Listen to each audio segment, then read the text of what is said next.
Bonjour Mike. Bonjour Maître Jérôme. Ndeni santé, ndeni mamnyoso. Vraiment merci pour la question. Santé ça bien, nous avons battu là. Après si peu ma bonne mouille, après si santé, de respirer, donc espoir les aller toujours, de quoi apporter quelque chose de lumière pour l'Amboka dans le Congo. Merci. Merci. Boyibino mo boyoki puisque bomi tungisaki ndeni Mike omona na te ndeni santé na ye ndeni ni bomarambo mais azana est bien donc ndenge tolobaka vulgairement aza pepele ya mbetolo donc voilà c'est ça mais alors to saluer Grand Godard na Verona na saluer Maître Baïgon na oaza à cheval entre Italie na France na saluer Général Baïmoto le colonel Hermoa Kumape général et puis na saluer combattant chinois na Cape Town on a salué Charles Olela na Johannesburg. Donc voilà, avec tous les résistants, puisque la liste est tellement exhaustive que moi, je cité bateau. Nyoso ezate. Alors, on a de saluer quelques bateaux, comme ça, token de na ba question na biso. Merci. Ok, na petit mbote na yemo Goda na Verona, grand maître Baïgon, na yemo maître Jérôme na ma caméra. Na pesi mbote na ba vrai résistant patriote nationaliste tout biskano sur bazwami petit na ngabukis na Australie na pesi bino tout mbote ya trop ba patriote nyonso pour tout telemi pour tout bundela mboka na biso na bosolo pe vérité peut to libérer mboka na biso Congo. Merci. Merci. Vraiment, tu as salué Batignoso et première question na biso ezali s'agissant de l'administration Biden. Dans l'administration Biden, Chilomboa a mis problème étant donné qu'il a sollicité ba armes et sika ya asomba ba armes lourdes et sika ya Poutine. Kuna na coopération na Russie du point de vue militaire. Alors, et l'Okwana est sali et dérangé l'administration Biden, bengi Kagame oyaza parrain à Chilomboa, balobi, mais qu'est-ce qui se passe? Kagame a fait sa explication, aye ce qui s'est passé, et Kagame a lobby, non, binomo benga Chilomboa, na yebite, et bengi Chilomboa, alors Chilomboa meki a Titibaki, a ebelo wa salate, alors na yebite so kolimbo, et là, Congolais, ce qui est derrière. Manœuvre en administration Biden contre l'administration de Chilomboa. Ok, merci, Maître Jérôme, je vais vous la parole. Il y a à chaque fois un président de la République diplomatique et la carte où il joue un rôle stratégiquement et ça la force. Il y a administration, il y a chef de l'État. Chef de l'État, ce que vous avez diplomatie, ça la bêtise, bêtise, comme Mao, peut être ridicule sur le plan international pour aller pour une diplomatie. Mais ce résistant patriote, qui te bella, qui te baka, qui te bella. Tout le bâti, Bitumba, tu as le contre les États-Unis, France, na Angleterre. Tokoki jamais ko beta lisolo ya ko libérer mboka na biso tant que tout organiser diplomatique na niveau ya diaspora. Pour tolobi to da ba résistant. To da la résistance. Résistance à la diplomatie, résistance à la partenaire. Alors, banda ki ko loba na ba TV. Banda to banda qui sensibilisation en comment la libération et étape par étape. Étape, il y a sensibilisation il y a mobilisation il y a conscientiser le peuple de l'intérêt il y a les Canada action ciblée pour réduire force d'occupation au terre pour occuper toujours nombre amitié. Les collaborateurs toujours majoritaire. Bango baza ko aider occupant na ba stratégie na ba système tout baza ko sala bomboka et toujours occupé. Biso to voir Kimbeya na émission na biso ya les patriotes na la maître Jérôme to beleli bande ko na mso ko na Europe.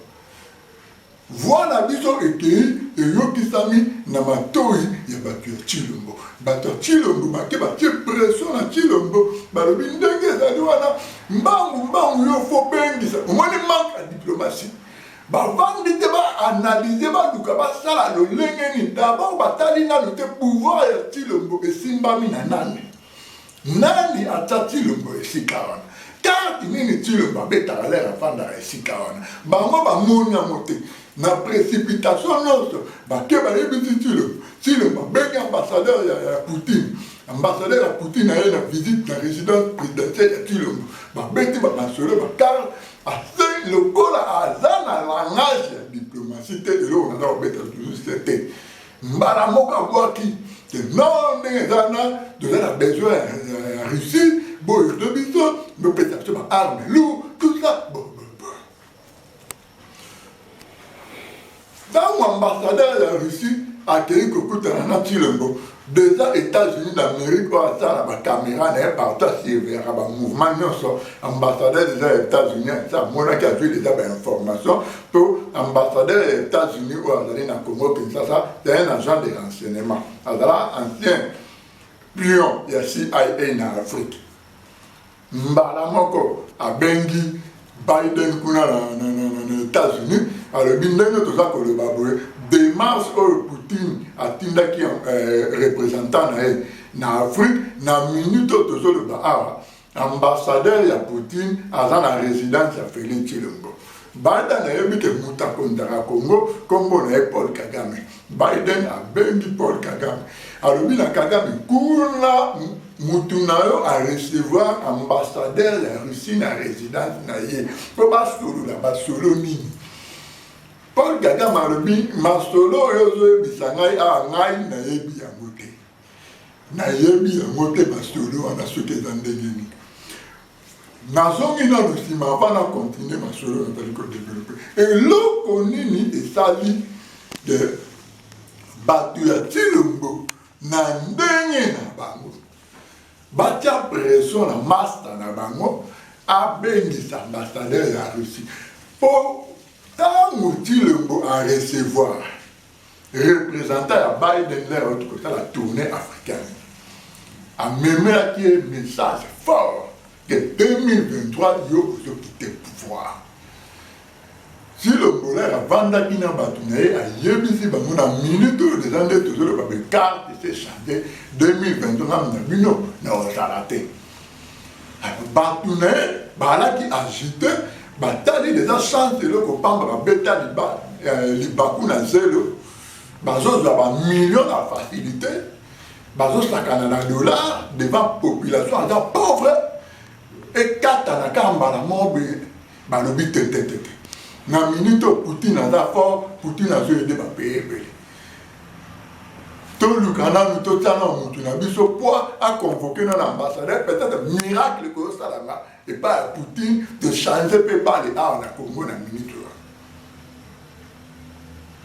bango babetaki yango na calcul wana me bayebaki teke ntango baosala eloko wana eloko nini kosalama apres yango bastratégie mosusu ezalaka ekoyede bino te me ekreele bino nde baproblème bango bamonaki yango eza stratégie ekoyede bango bien sûr biso tobwakaki mbeya bamoni ke biso résultat tokozala mpe na facilité ya ozwa prix moko ya makasi na Russie parce que politique ya URSS ndenge lelo koma République fédérale ya Russie banda kala bango baezala toujours bavrai nationaliste patriote oyo babundelaka bamabele na bango koto wana en tout cas bango babukanaka te baopesa bino mpe na mbongo na minduki ndenge basala na basud africain noir ntango bakenda kolelepa na bango mpo bakweyisa régime ya bacriminel ya bamindelo bazalaki na mboka Afrique du Sud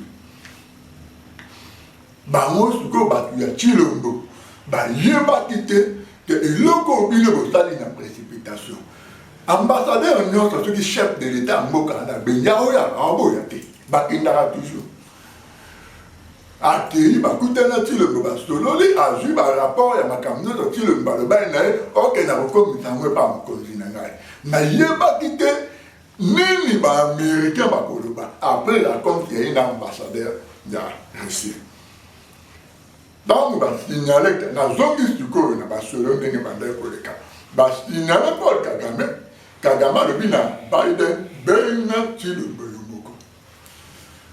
Nde Biden le abengi Tshilombo alekisi na mutu na yo alobaka anglais. Po ye lokola ayebi koloba anglais te base communiqué na président Biden. Le président Biden a yebisa mutu na yo erreur nini ye asali. Arme lourd oye aokende kosenga po asala na yango nini. Ba information nyonso naza nango déjà awa. Entretien basala ki ye na ambassadeur ya Russie na zwi nyonso comme information. Ye ake kosenga ba arme lourd po asala nango nini po abunda na ba nani. Epesi mbili na mbili. Ne Biden azalaki ferme. En tout cas, pour na écoute à ce moment depuis 2023 Tshilombo comme Tshilombo fala kwa pouvoir.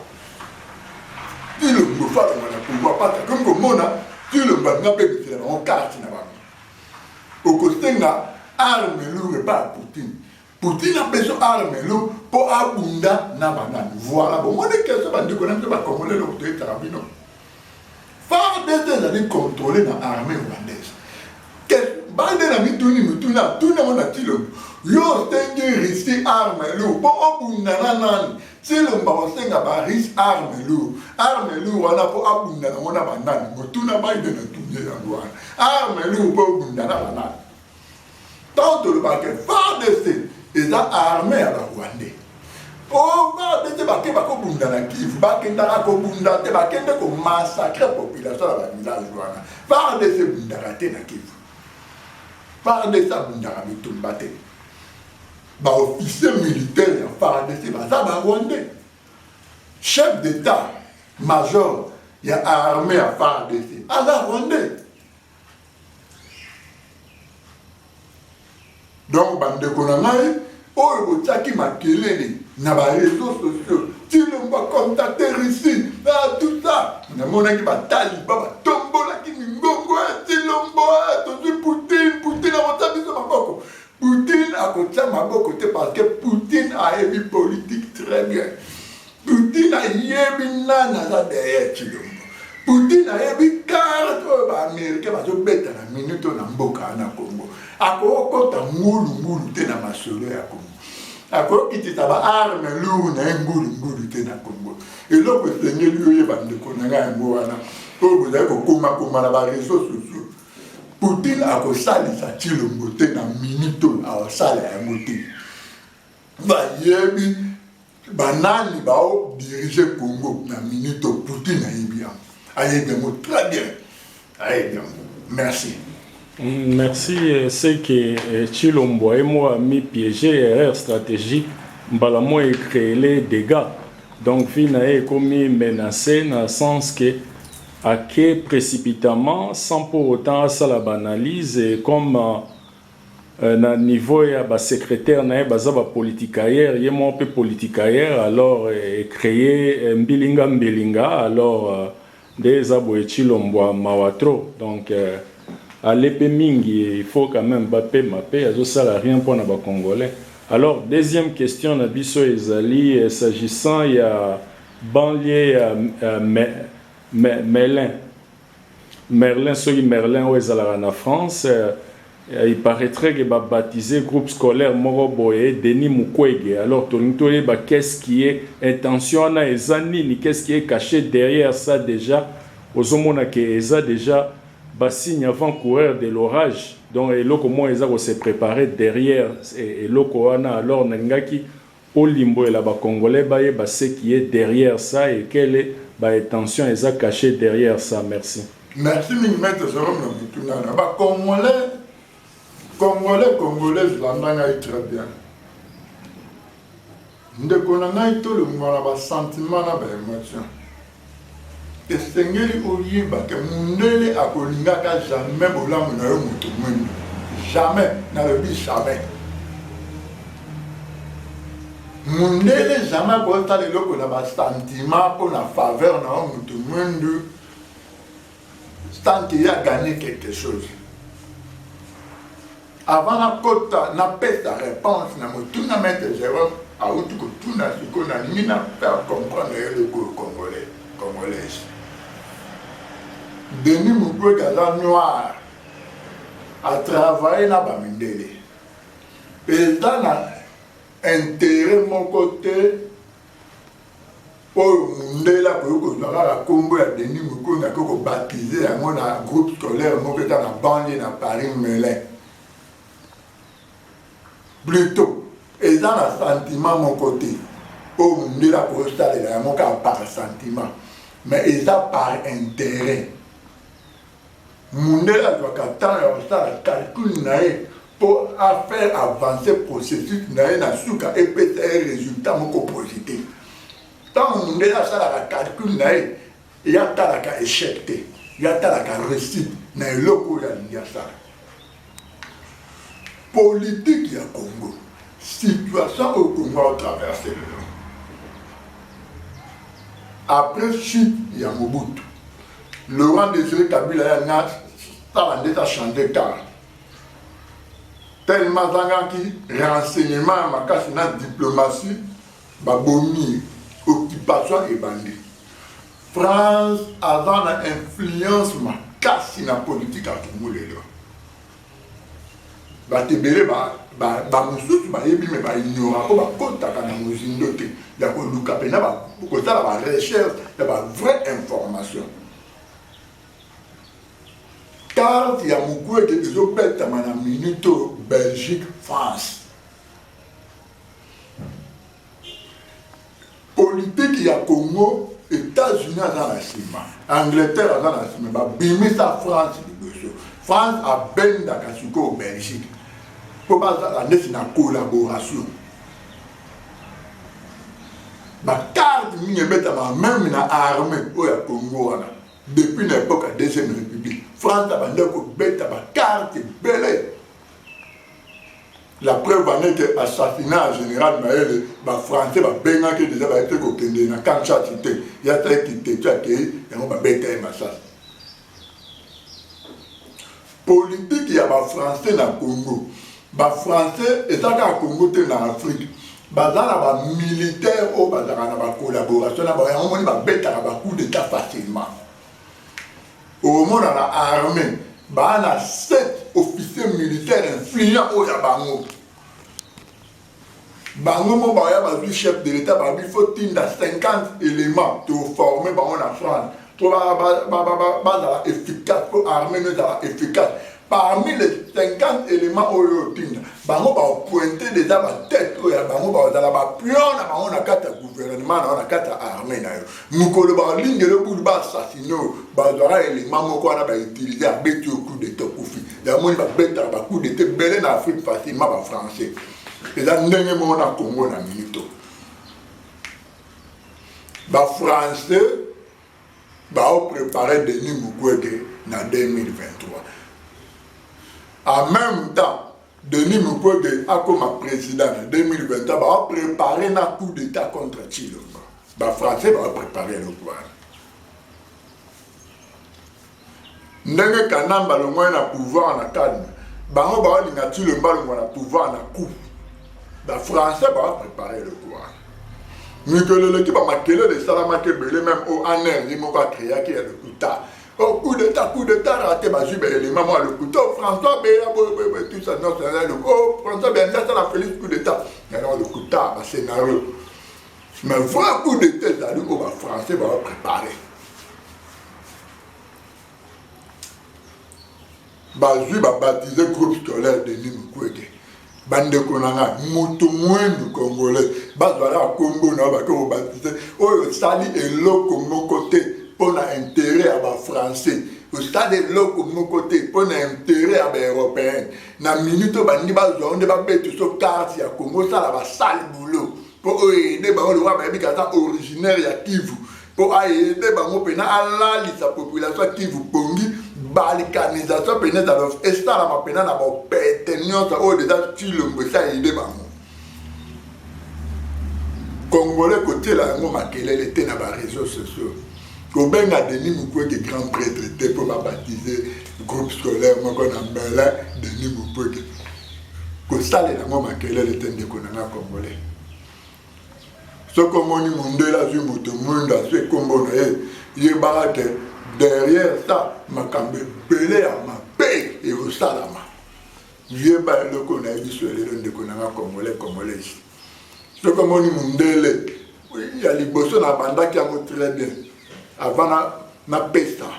Bieno nalobi ke mondele aza mama na rasite alingaka mutu mwindu te so moni mondele azotanga kombo na mutu mwindu tro komikumisa te ke yo adanzo da meya te derrière kotanga kombo na azo préparer loko moko ya mabe oyo tôt ou tard na yo moko batangi kombo na regretter et ko sacrifier peuple non na niveau moko za na idée.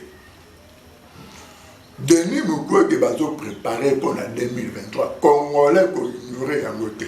Mukwege a okota na pouvoir en 2023. Tant que biso résistante ko bundisa occupation tendenge ba bundisa ka occupant. Bango ba bandotela ka biso ka batu na bango. Bandotela ka biso ka ba pion na bango. Kanamba tala wana Rwanda balongoli kanamba na Donald Trump.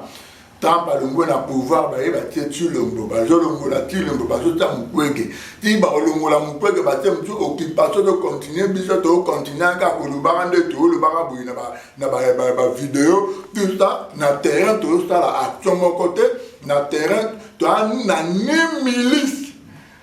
Comment bisous te commis ben na ba résident, mais tu as na milice.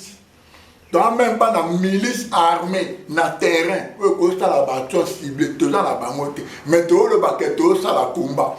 Nana pour le bango, le longa Mike Mutombo, biso résistance, nan te bandi combattre contre l'occupation. Non, te bandi combattre. Tu as on a niveau à la vidéo, mais combat pénal, combat, non, te bandi combattre.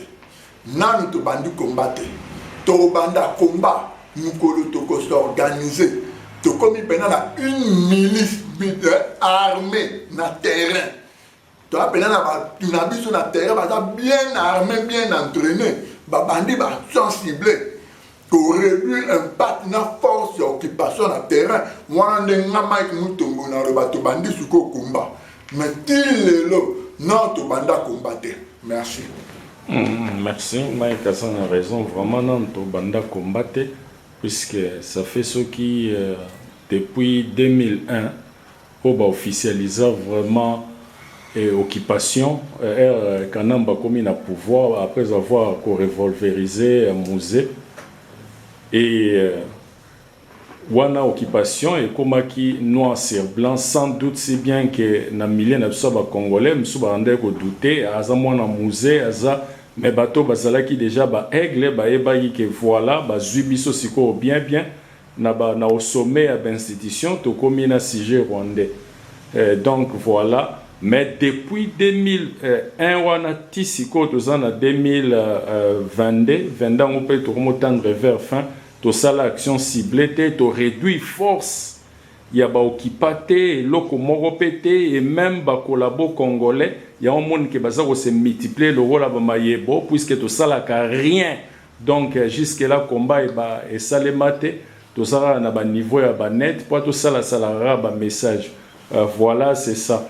Alors troisième question na biso ezali assez concerne ba salaire dans les émoluments de ba benga na niveau ya likolo ya présidence il y a ba haut fonctionnaire et ça ba émolument donc c'est-à-dire ba salaire na bango alors tozo mona esali batolé makasi tozo mona bato ko bazako encadrer jeunesse oyo ba génération ko se succéder entre autres o baza très influent na société le roi ba professeur à université ba professeur éducation de base et même ba o ya humanité éducation de base c'est-à-dire en maternelle primaire ba o base bandarawana et le bata Fabien Kouswanika qui na salué en passant na seka qui loko moi lobaki et bango lokola bazwa français et langue maternelle na bango yango basuka na niveau ya maternelle et lelo sikoyo ba mona ki comme bayebi français za langue maternelle na bango basuka à niveau maternel mais sikoyo pour la gestion et comme au boulot donc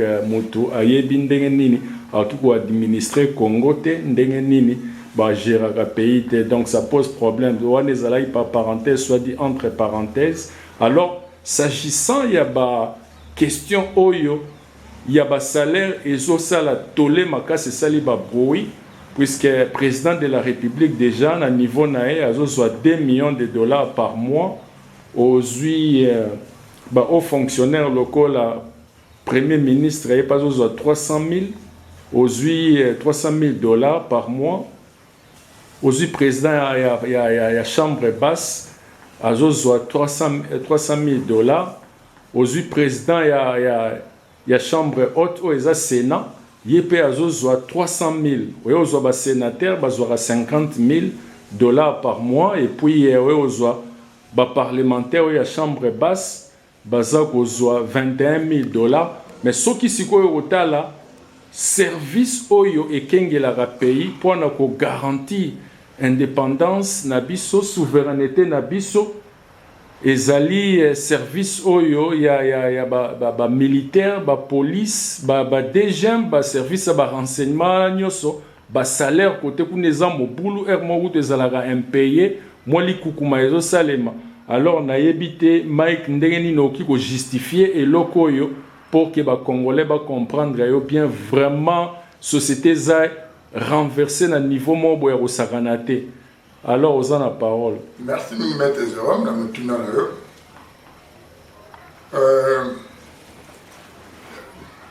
peuple congolais, c'est mieux de comprendre le Komoko. Tu le vas diriger Congo pendant 5 ans sans budget.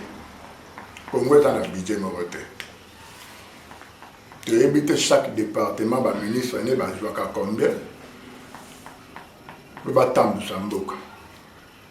Chef de l'État dans l'administration d'ailleurs, bazo Kondamboka sans budget. Déjà dans ce qui mboka et Kondama sans budget. Peuple binomoko na oba na Congo na ba oba na diaspora, vous comprenez déjà que batou na ba eko aider communauté. Ah, en Afrique du Sud, comme partout ailleurs dans le monde, tout le monde a Congo. Gouvernement chaque année va voter budget. Quand on va voter budget peuple et harmonie, que chaque département est autant. Alors, dans le département où il recevra autant, ceux qui nous les hommes qui peuple a droit de to bakende na parlement bakende tuna ndenge nini bopesa ki mbongo na département songolo pakala to mona musala et salamate na ba pays au logique ezali sérieux ezali bon landela ministre na ba yeba to pesa ki 400 millions mais na 400 millions to pesio be école to ngabité na 400 millions to pesio au bongisi be école be bakité na 400 millions to pesa ki toujours mona eloko mwa malingate et ça peut s'améliorer dans le niveau de l'éducation nationale. Les professeurs sont impayés pourquoi? Il y a 400 millions de personnes qui ont tout le monde administration dans le salam. Pourquoi? Parce que justifié par rapport à Mbongo, qui dans le département, parce qu'il y avait un budget voté. Tu le bakoti, il le budget des athées. Il y a une promesse à le quota gratuité de l'enseignement. Il est le professeur, il y a un salaire, gratuité, il y a monamate, et salamate, et le côté. Coco Tanaye, tout le monde a déjà balayé à Vital Kamere, Mbongo va détourner, au tir de le batika batu, Nakidiba. Bande Konangaï. Mboka où il est sérieux. Chef de l'État, il a 2 millions de dollars. Peuple nous a pauvre. Rentrée scolaire, tout ça, la Kinshasa, lundi et semaine, les 5. Moi, parce que dans la agence, il y a un tombe na Kinshasa, la famille que nous avons mbongo et na diaspora pour nous préparer rentrée scolaire. Il y a na Congo Kinshasa.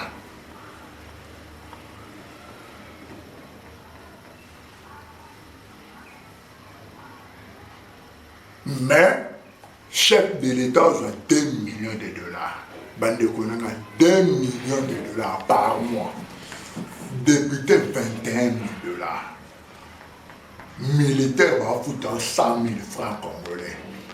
ovandi kotali osimbi mpe munduki okengela mpe député azotouche 21 000 $. Hippolyte Kanambe oyo tobelelaka Kongo butu moi oyo papa Etienne Tshisekedi mpe asonama alobaki akozonga na Rwanda oyo ve na biso mobaki abimisaki asalaki compositeur nzembo zongisa ye na Rwanda. Badéputé batikala jamais kotouche salaire ya lolengi wana na 18 ans oyo Hippolyte Kanambe asali na pouvoir na Congo oyo le vrai Rwandais adirigaki Congo azalaki na tête ya mboka wana basénateur batikali jamais kotouche basalaire ya lolengi wana. Mais Tshilombo-Lera ye bamindele basali bongo mpona nini nafongola bino secret okoleba mundele aobserve Congolais lolenge afonctionnaka. Mundele abeti machine alobi pour la résistance au bazar libanda batia influence na bango te na ba politiciens au bazar influent na kati ya Congo pour na baya ko neutraliser force ya occupation auto imposée ba Congolais lokola Congolais lingaka mbongo mingi na honneur to pesa bango ba salaire moko kozala difficile ba trahir occupation. Ndeko na ngai na yo toyebi Congolais malamu soki déjà député Congolais baofute 21 000 $ chaque mois elekaki ratarate akopréféra vandane na Rwandais ke bino diaspora boya bolibere mboka na occupation bango bakopréféré avandane na Rwandais. Nakofongola parenthèse mo ya moke naza na petit na nga moko na Kinshasa aza député tosololi na ye dernièrement alobi vie eyaka mbongo eza na Congo vie na vérifiaki information lusu malamu epanda ye nalobi petit bino mpena baobenda ba 21 mais Barwandais kuti baosola bien même Joseph Kabila kuti asola boye te 21 000 $. Barwandais bakomisi biso riche Kagame aza vrai prêtre na ndenga mukete Congolais abengi Kagame vrai prêtre grand prêtre te mais vrai prêtre yebisanga siko batu aza ye moko te baza siko ebele oyo bakomi siko na raisonnement ya lolenge oyo mpona mbongo oyo mundele asabetelaki bango calcul le Congolais lokola alingi mbongo na honneur so tofuti kaka bato oyo peuple atiaka espoir lokola bayebi lolenge peuple na biso afonctionnaka na Congo bayebi ke so tofuti badéputé na ye mbongo ebele boye bango baoyaka na langage ya lokota en tout cas occupation kofanda na yango yango na yo koyebisa yo ndeko na ngai résultat oyo lobi totelemi elongo mpona libération ya Congo tokomi na danger boko ya kosakana te bato wana na minute oyo bakomi kokopréféré Rwanda atikala ni wana libela mpona 21 000 $. Nabo okende kuna ba sénateur 50 000 $, nabo okende na président ya assemblée na sénat 300 000 $, tout ça na yeka na ba député o bango nde bazalaka mingi na peuple na biso ba na Kinshasa o bakendaka na ba quartier wana kokabola mwa ba miette wana kozwa bandeko na biso basi kosakana na bango comme de ba esclave sexuel o babimaka na ba milliers reculés à Kinshasa ba député ba ndosala ba discours à lokuta ya manipuler peuple wana tango ba déjà 21 000 $. Bandeko na ngai biso ba résultat surtout staleli application de force T oyo ekweyisa baoccupation nyonso na bapays oyo eleka na occupation bandeko na nga ntuka nayebisi bino tokozala na pasi mpona minute oyo Congolais abengi Kagame vrai prêtre mpona 21 000 $.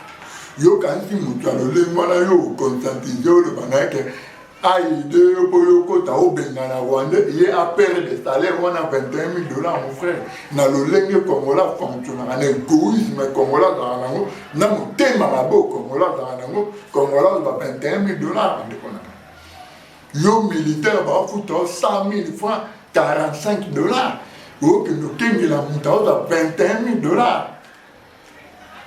Et puis yo soldat Congolais ovandi mpe bozotala kaka bozomona ngo normal yango naza kobenda bandeko na nga toza na diaspora oyo tomibengi barésistant oyo tolobi vraiment totelemi mpo tolibere mboka wana bandeko na nga soki toluki baalie puissant te soki toluki manduki te totya moto na terrain tokontinue kaka kosalaka bavideo boye oyo bamosusu bamimona ekoma lokola nini moyo ya vedetari asalaka bavideo asalaka bapoudre bamona ye ndenge alati tout ça omoma mboka na biso ezodinda souffrance ezomata député azozwa $21,000 mai na courant eza te sénateur azozwa $50,000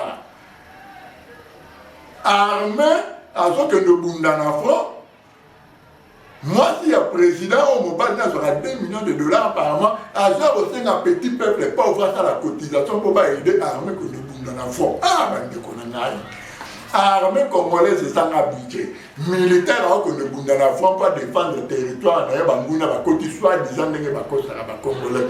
Moi, si le président de la République au mobile a $2 millions par mois, à la Polo et soutien au FARDC, avec aussi un petit peuple pauvre, un bon diaspora qui n'a pas d'argent de la code, à la cotisation, pour pas sauver l'armée, pour pas sauver militaire, pour que de bout dans la front. Maïki Moutombona, maître Jérôme, pas de banane, qui est une occupation de civilisation à Kofinga. Bon, mon awapi armée, ce qui est de bout dans la front. Moi, si le président de la République a bini, dans le public devant petit peuple, $50 à jouer outil France, $30 à jouer outil Afrique du Sud, $100 à jouer outil Allemagne, outil Australie, tout ça, à jouer à payer ta cotisation dans le gouvernement, où le député a $21,000 par mois pour que nous soutenir l'armée nationale, s'il vous plaît. Armée nationale, merci. Merci. Je crois que quelque part là, aux a raison, Makasi, on a paraphrasé Maman Justine Kassavogo récemment à Nalanda qui est à l'oba qu'il fallait tout stopper, tout mettre dans nos freins. Biso diaspora congolaise, Kotine Dambongo na Congo, comme ça, batu ya Congo, on peut battre le régime wana pour biso vraiment tozo tindara trop na ba Western Union na ba Manigram. Alors, na moni que maman Justine Azalaï n'a raison. Vraiment, il faut tout ça là, 3 mois, 4 mois, sans pour autant tout tinda comme ça et barder à partir à Yakati. Donc voilà, c'est ça. Merci. Quatrième question, option à Lombango. Moi, minute comme Kendembango. Et zan a membre mobo ya Pareco, zan a niveau ya Philippines, kuna nazi. Philippines eza na Asie ou bien na Amérique nazoyeba soko situation ou tout bien te alobi mendeni na Pareco lelo ezoyokana te Pareco eza olala et même biso kuto na Cape Town yo colonel Bayi Moto ngai tosala effort pour to bimisa a Pareco na Cape Town à partir na biso nde a Pareco yebanara. Et puis, tu as organisé une élection, Oyo, tu as qui présidence, mais tu as tourné, et surtout, papa honoré à Koufa Boye. Alors, on a des choses à dire pour les Philippines. Merci. Ok, merci de les Philippines. Pourquoi patriote Mike Mutombo, maître Jérôme, colonel Bayi Moto, pourquoi. De Zongi-moi Stima, dans ma seule état d'Apareco, Apareco dans Cape Town, et Mataki dans l'époque où Moko Boé, Apareco, tout ça. Oui, mon frère, on a dit que c'est vrai. Toujours un contact par la pauvre maman Benana Johannesburg. Voilà, là, qui collaboratrice, il y a Maître Ndala Ndala, à l'époque, elle est vice-président d'Apareco. Maman Benana contacte à Kibisto. À Kibisto, contact, papa na biso mo na Cape Town na agence na quartier moko na Cape Town to kutani na ye alors on attend et dans qui facilité pas par le maman na Cape Town pour UDPS père à son nom papa était un Tshisekedi B52 moko mo nzoko ndenge babanda ko benga à l'époque à Kanaki Afrique du Sud 4 dans tous les 4 coins d'Afrique du Sud coin Moutawa telemana IDPS asati na taona. Oyo demande yaka ke biso to telemista pareko. Quanti point au kende na point non c'est dans IDPS et surtout tant où ba stali ba cop na bango kana batikali a glissé ndenge bando le bana 2011 tension na de sous l'air mataka donc IDPS akanaki quanti point. Alors tant où biso to betika tina mama bena personnel to stolo lina ndeko papa na biso azalaki na Cape Town. Et dans la qui facilité, te coûte à la peine à la frontement pour sa canate. Pour apparaître comme un maman à Cape Town, et dans la qui facilité. Surtout, Moutouka, Manda, Ibu, Ibu, c'est la place, tout ça, et dans la qui facilité. Mais dès que nous avons toujours, vérité et à canard sincère,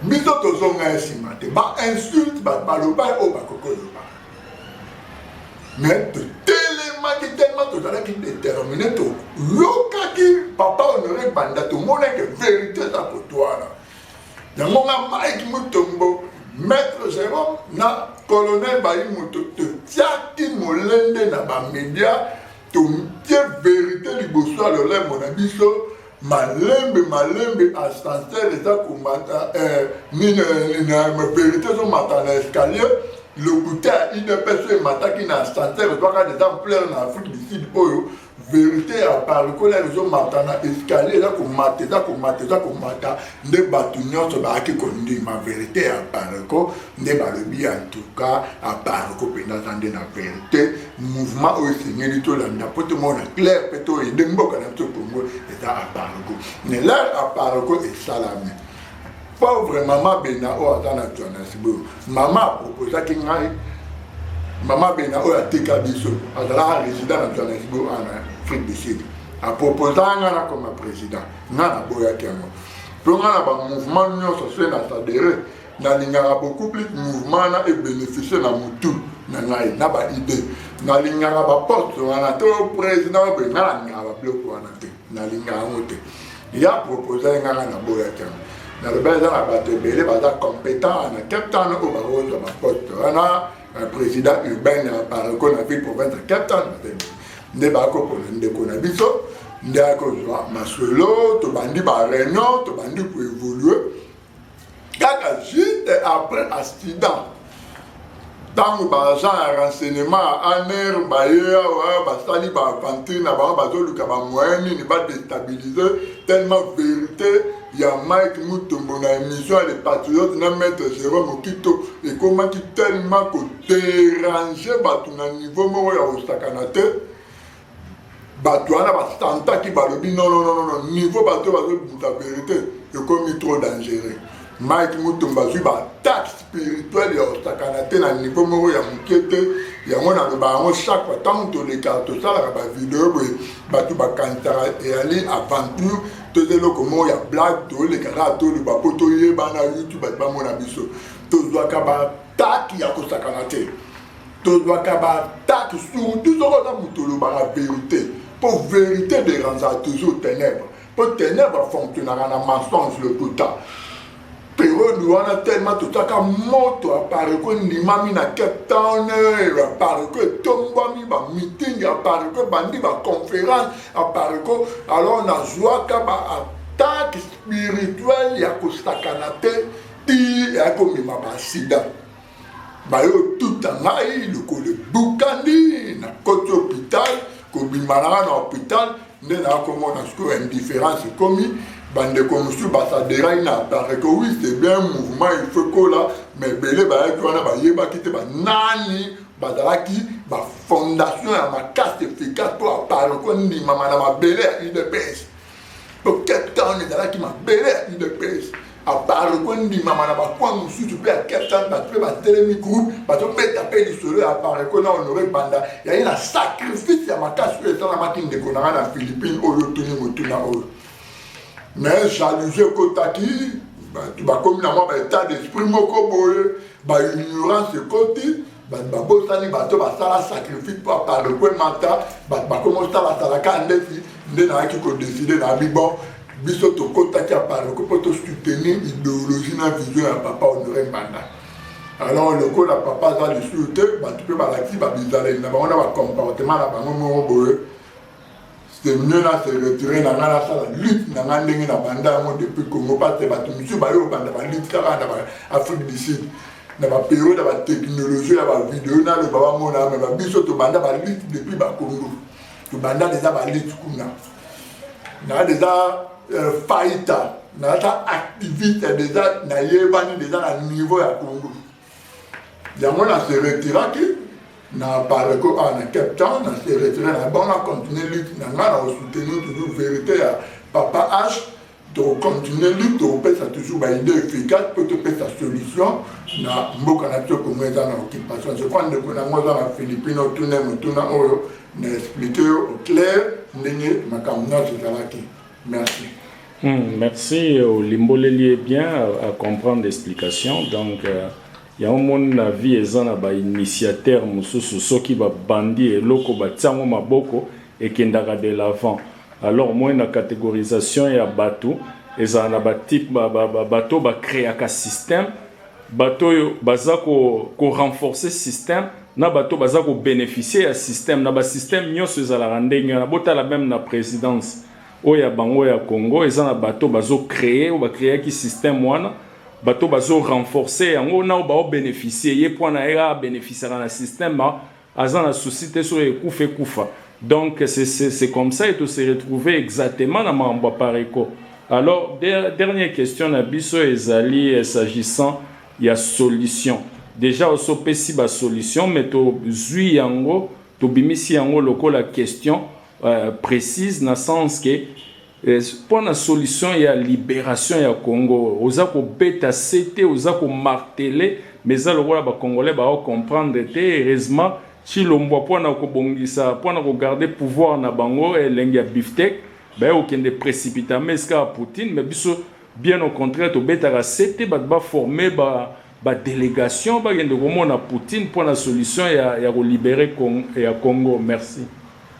Merci maître Jérôme de passer la parole. Déjà on ndenge na za lelo na bisabino nyonso peuple congolais, ici ka pas sur le joie.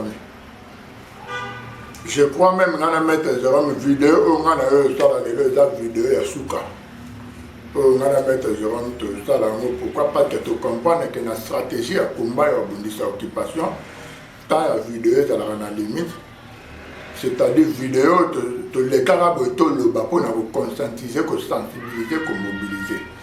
De quoi tant on est ce qu'on il faut tout les canaux action de qu'on a. Pour nani bozobo ya koyoka Mike Mutombo na maître Jérôme. Pour nani bozobo ya koyoka biso bandeko nango boza na Europe, o boza na ba pays eza pembeni na Russie. Pourquoi bozobo ya koyoka biso? Boni na bo sela la lulengo bino bozo kantana ezo pesa solution te. Bitumba na biso dernièrement nazalaki na membre ya PCC, Parti communiste chinois. Aza boss na shop ne dans la magasin munene ta photo munene ya président ya Chine actuel na provocateur na lisolo mona makambe talika politique ya Chine na miko flatter na ostepela na politique chinoise ndenge lelo et transformer la Chine mukili mumba tout ça na meka ko fongola pe moi mkie apesa na idée par rapport ya politique ya Congo. Nazalaki surpris à yebi information ya mboka na biso boko za na idée un chinois. Tant to fongoli ba parenthèse to koti na mozindo na ba point ebele ayoko tuna ngai question moko. Alobi na ngai depuis bo bandi combat na résistance na gouvernement ya occupation eza na mboka na Congo. Et si vous faire tomber combien de têtes, il y a des collaborateurs, il y a des occupants. Bande de Kobozo, on a un testant tout le monde. Alors, membre de la PCC, Parti communiste chinois, on va pouvoir de la Chine, on va transformer la politique chinoise à travers le monde. Alors, depuis, on va dire résistance contre le pouvoir et l'occupation. déjà vous faire tomber combien de têtes? Il y a des collaborateurs, il y a des occupants. Donc, tu quoi ici déjà, mais tout combien il y a des collaborateurs? Bien, tu benga, on a le bango bien, collabo, mais tout combien déjà des collaborateurs si tu quoi ici? Il y a des gens à mon côté. Alors, combien il y a un combattant? Combien il y a un combattant? Collègues en a vidéo, qu'on va bien un combattant. Avec sensibilisation, mobilisation, conscientisation, tu as combattu. Ingeta. Michael Obinyoso, merci.